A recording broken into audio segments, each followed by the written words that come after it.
and lone wolf types easily recruited by ISIL on social media. All right, 13 years ago tonight, many of us were expecting to vote in the mayor's primary the next day. The next morning, al-Qaeda became a household word.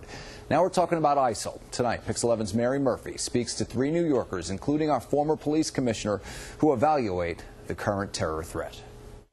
The U.S. State Department was so concerned about young Americans turning to jihad, it put out this video on YouTube. What we have to be concerned about is sympathizers. Ray Kelly led the New York City Police Department for 12 years, post 9/11.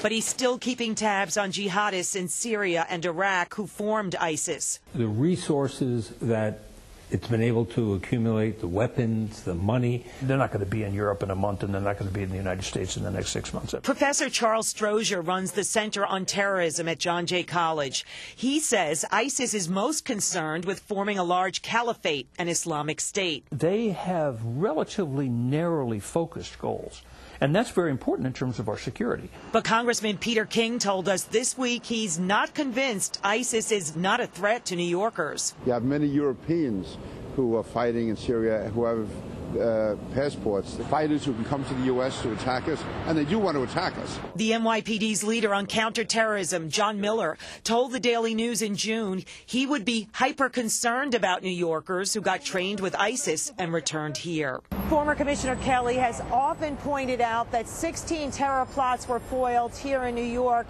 during his tenure at One Police Plaza, and the one that came closest to happening took place right here on 45th Street in Times Square. The fertilizer bomb in this SUV failed on May 1st, 2010, and Kelly called the failed bombing good luck.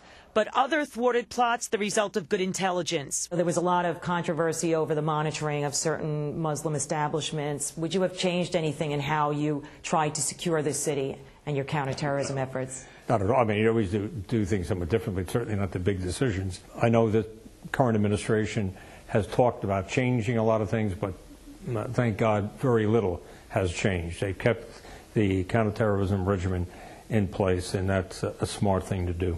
You think it's very similar to what you had in place? It's exactly the same thing, and with minor changes, and that's good. And so you find that gives you some vindication that they've kept it pretty much intact? Yes. Good intelligence gathering, the key for any secure city. I'm Mary Murphy, Pix 11 News. Well, one American teen accused of helping ISIL pleaded guilty